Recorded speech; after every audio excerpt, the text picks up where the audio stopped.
नमस्कार, मैं हूं आपके साथ शगुफ्ता साहिल देव। आप देख रहे हैं जीएनटी स्पेशल। देखिए, असम में बाढ़ के कोहराम का शोर अभी थमा नहीं है। राज्य के कई जिले अभी भी जल प्रलय के शिकार हैं। कुछ जिलों को छोड़ दें तो करीब पूरा असम बाढ़ की चपेट में है। बड़े पैमाने पर लोग घर छोड़ने के लिए मजबूर हैं। क्या शहर, क्या गांव, सब जगह सिर्फ और सिर्फ पानी ही पानी है। सेना, वायुसेना के साथ साथ एनडीआरएफ, एसडीआरएफ और राज्य की टीमें 24 घंटे राहत के काम में लगी हुई हैं। गांव-गांव बोट घूम रही हैं। जहां बोट से पहुंचना मुश्किल है, वहां हेलीकॉप्टर के जरिए मदद पहुंचाई जा रही है। हमारे जलदूत अपनी जान हथेली पर लेकर पीड़ितों की मदद कर रहे हैं।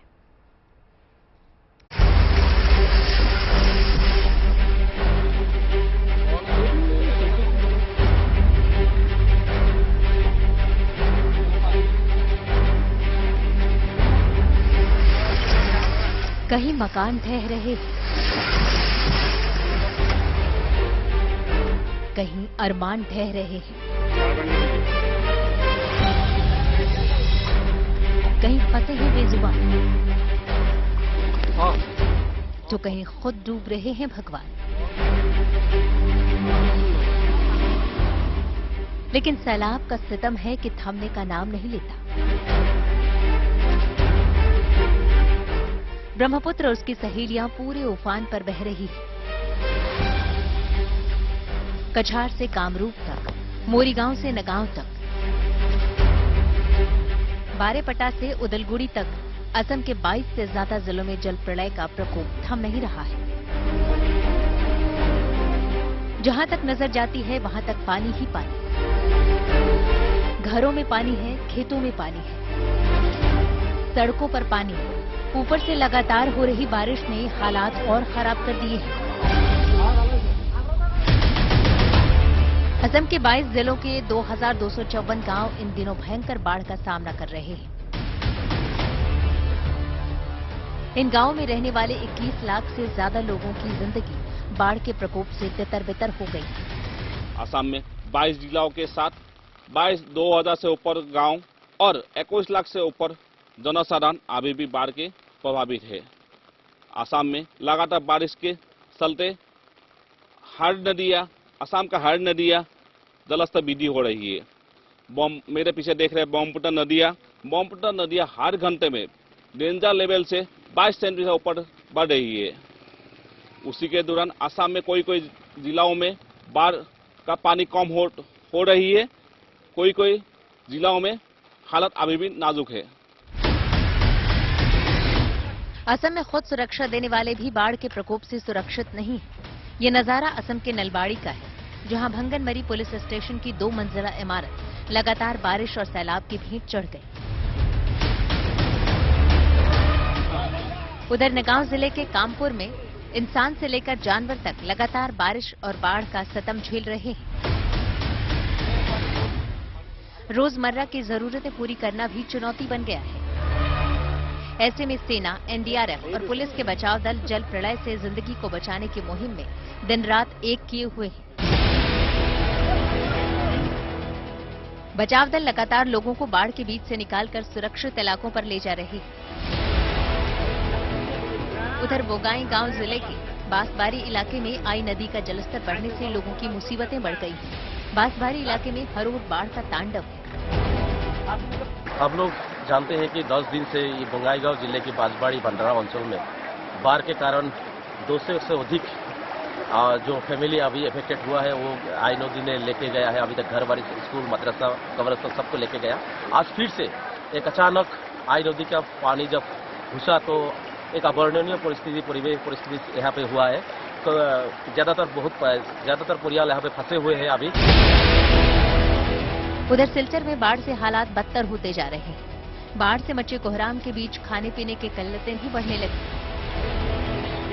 ऐसे में बाढ़ का भारी प्रकोप झेलते सिलचर में सेना के जवान घर घर जाकर राहत सामग्री पहुंचा रहे हैं और जिन इलाकों में राहत सामग्री नहीं पहुंच रही वहां हेलीकॉप्टर के जरिए मदद की खेप भेजी जा रही है। जिंदगी जब सैलाब के समंदर में गोती लगा रही है, बाढ़ पीड़ित जब उम्मीद भरी निगाहों से जिंदगी की जंग लड़ रहे हैं, ऐसे समय में सैलाब के समंदर में दर्द सोखने के लिए सुरक्षा बलों ने मोर्चा संभाल रखा है। बाढ़ की त्रासदी में पीड़ितों का रेस्क्यू करके एनडीआरएफ, एसडीआरएफ और सेना के जवान राहत बचाव कार्य में दिन रात जुटे हुए। सिलचर से दिलीप सिंह, जोरहट से पूर्ण विकास के साथ पल्लव बोरा, गुवाहाटी, गुड न्यूज टुडे। देखिए, असम की बाढ़ अब तक लाखों घरों को बर्बाद कर चुकी है। बाढ़ और बारिश की वजह से और इससे बचने के लिए लोग जो हैं वो राहत शिविरों में शरणार्थी बने हुए हैं, तो वहीं कुछ लोग जो हैं वो सड़कों पर टेंट लगाकर जिंदगी बसर करने के लिए मजबूर हो गए हैं। लेकिन एनडीआरएफ और एसडीआरएफ के साथ सेना का ये रेस्क्यू ऑपरेशन युद्ध स्तर पर लगातार जारी है। लोगों को राहत सामग्री पहुंचाने के लिए ड्रोन की सहायता भी ली जा रही है। लोगों तक जिंदगी और राहत की उम्मीद पहुंचा रहे जलवीर बाढ़ पीड़ितों के लिए किसी देवदूत से कम बिल्कुल नहीं।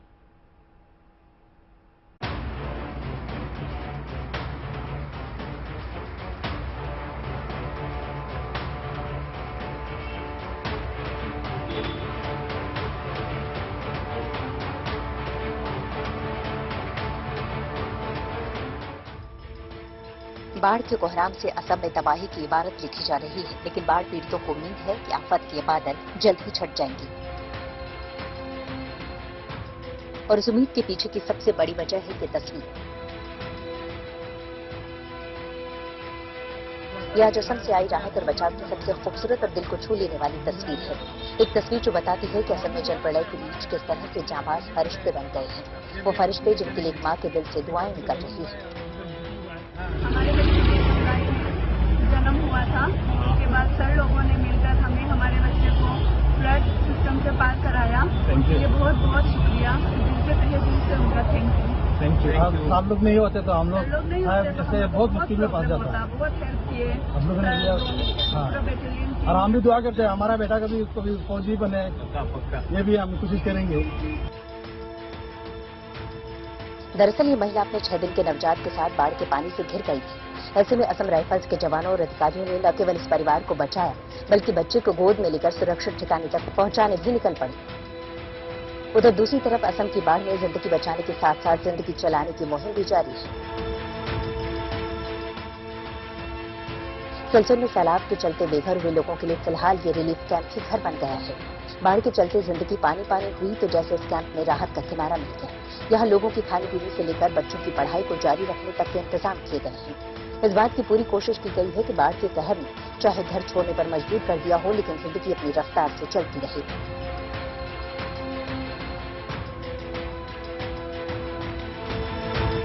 लेकिन सिलचर के कई इलाके ऐसे हैं जहां लोग अब भी अपने घरों में फंसे हैं। इन इलाकों में हालात इतने बदतर हो चले हैं कि लोग घरों से बाहर निकलने के लिए तरस रहे हैं।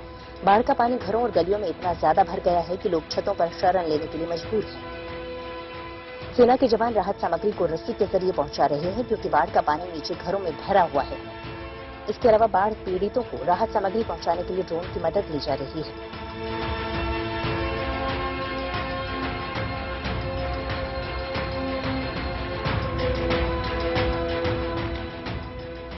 मोरीगांव की इन तस्वीरों को देखने से ऐसा लगता है जैसे यहाँ जल प्रलय ने पानी का पहरा बिछा दिया हो। बाढ़ का पानी चारों तरफ ऐसे पसरा हुआ है जैसे जमीन से जिंदगी का रिश्ता खत्म हो गया हो। लेकिन लोगों के सब्र के आगे जल सैलाब का हौसला टूटने लगा है और बाढ़ का पानी धीरे धीरे घटने लगा है। यहाँ पे बाढ़ आया हुआ आज 2 या 3 सप्ताह हो चुकी है। यहाँ पे बहुत ज़्यादा तकलीफ हुई है हम लोगों को। यहाँ पे वो जो लोग हैं घर से निकलकर रास्ते पे आया है, जो रिलीफ सरकार ने हमको रिलीफ दी है।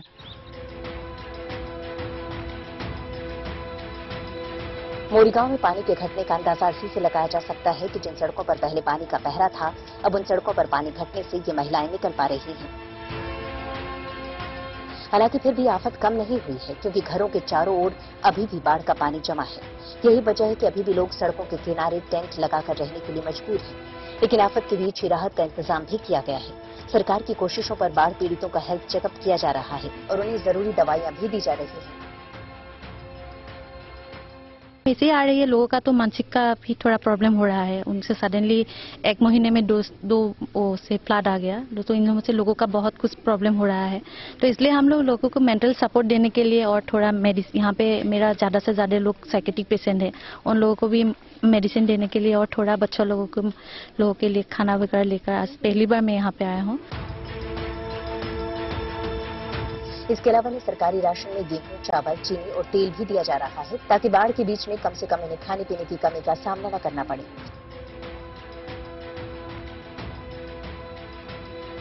असम बाढ़ पीड़ितों की तरफ केवल प्रशासन ही नहीं बल्कि पड़ोसी राज्य भी मदद का हाथ बढ़ा रहे हैं। मणिपुर से मुख्यमंत्री एन बीरेन सिंह ने असम के लिए 135 क्विंटल चावल, दाल के 102 पैकेट, नमक के 120 पैकेट और सरसों के 120 पैकेट से भरे 3 ट्रक असम के लिए रवाना किए हैं।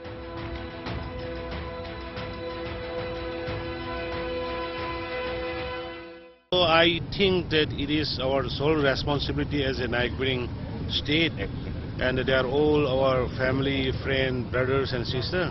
So when they are in trouble, it is our sole responsibility to have whatever we have. So today we are sending the SDRF, State Disaster Remediation Force team, 40 people with well trained to help the suffering people in Assam, along with some food items. मदद की इन कोशिशों के बीच फिलहाल गनीमत ये है कि पिछले कुछ दिनों में बाढ़ से थोड़ी राहत मिली है। वहीं बारिश रुकने से बाढ़ का पानी कम होना शुरू हो गया है, जिससे लोगों ने राहत की सांस ली है। हालांकि निचले इलाकों में अब भी पानी भरा हुआ है, लेकिन उम्मीद है कि जल्द ही लोग सैलाब के संकट से उबर सकेंगे। सिलचर से दिलीप सिंह, जोरहट से पूर्ण विकास के साथ पल्लव बोरा, गुवाहाटी, गुड न्यूज टुडे।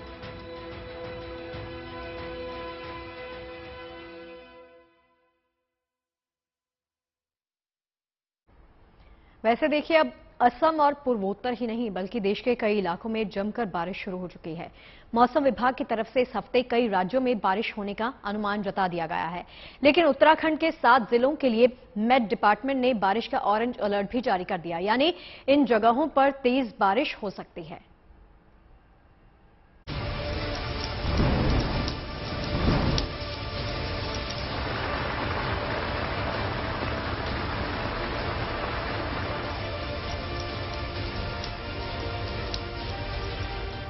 जहां पश्चिम भारत का एक बड़ा हिस्सा अभी तक मानसून की झमाझम के लिए तरस रहा है, तो वहीं देश के कई राज्यों में मानसून के बादल बिना रुके बरस रहे हैं। आमतौर पर देश के उत्तर पूर्वी इलाकों में जबरदस्त बारिश का दौर जारी है।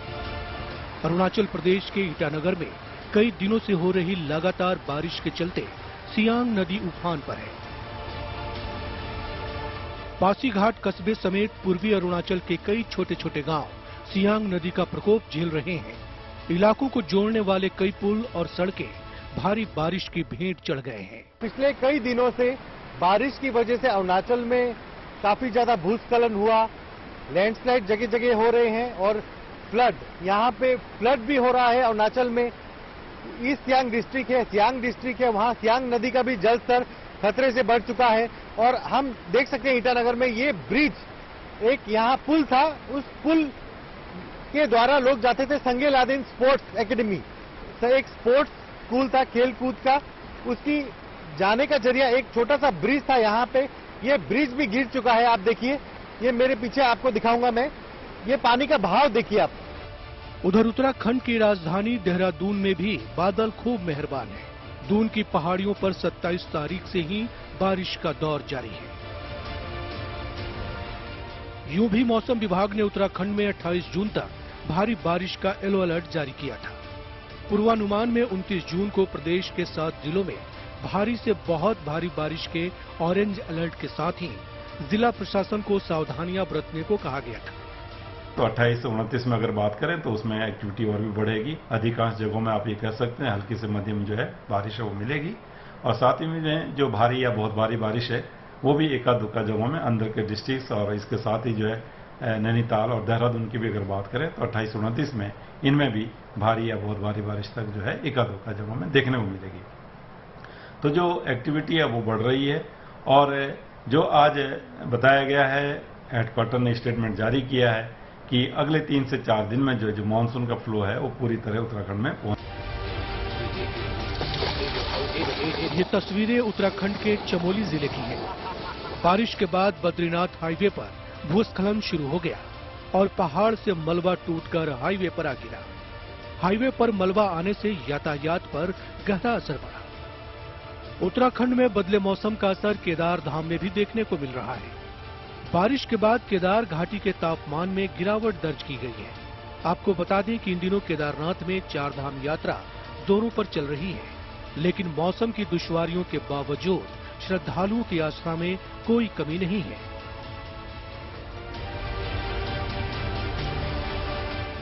मानसून की मेहरबानी सिर्फ पहाड़ों पर ही नहीं हुई है, बल्कि मैदानी इलाकों में भी कई जगह जमकर बारिश हो रही है। ये तस्वीरें मध्य प्रदेश के खरगोन की हैं। यहाँ जब बारिश नहीं हो रही थी तब बारिश के लिए दुआ की जा रही थी, और जब झमाझम बारिश हुई तो चारों ओर पानी ही पानी है। उधर बारिश की बाढ़ जोहते गुजरात के राजकोट को भी राहत की बौछार मिली, लेकिन भारी बारिश से कई इलाकों में पानी भर गया। मौसम विभाग ने राजकोट समेत गुजरात के 15 जिलों में अगले 2 दिन बारिश का अनुमान लगाया है। समय पर बारिश होने से न सिर्फ लोगों को गर्मी से राहत मिली है, बल्कि किसानों के चेहरे भी खिल उठे हैं, और उम्मीद है कि अगले 2 या 3 दिन में देश के उन हिस्सों में भी मानसून दस्तक देगा जहां अब तक प्री मानसून की फुहारें ही पड़ी हैं। ईटानगर से युवराज मेहता और देहरादून से अंकित शर्मा के साथ bureau report, good news today. लेकिन देखिए, देश के कई इलाकों में जहां खूब बारिश हो रही है, तो वहीं दिल्ली में मानसून की आंख मिचौली लगातार जारी है। कुछ दिनों पहले दिल्ली में हुई बारिश से मौसम खुशगवार हो गया था, लेकिन उसके बाद मौसम ने पलटी मारी और अब उमस भरी गर्मी से लोगों का हाल बेहाल हो गया है। हालांकि दिल्ली में आज बारिश होने की संभावना जताई गई थी, लेकिन अभी तक राहत की फुहारें गुड न्यूज लेकर यहां पर पहुंची नहीं है। लेकिन मौसम विभाग की तरफ से ये इशारा जरूर कर दिया गया है कि आने वाले दिनों में दिल्ली वाले झमाझम बारिश देखने की उम्मीद कर सकते हैं।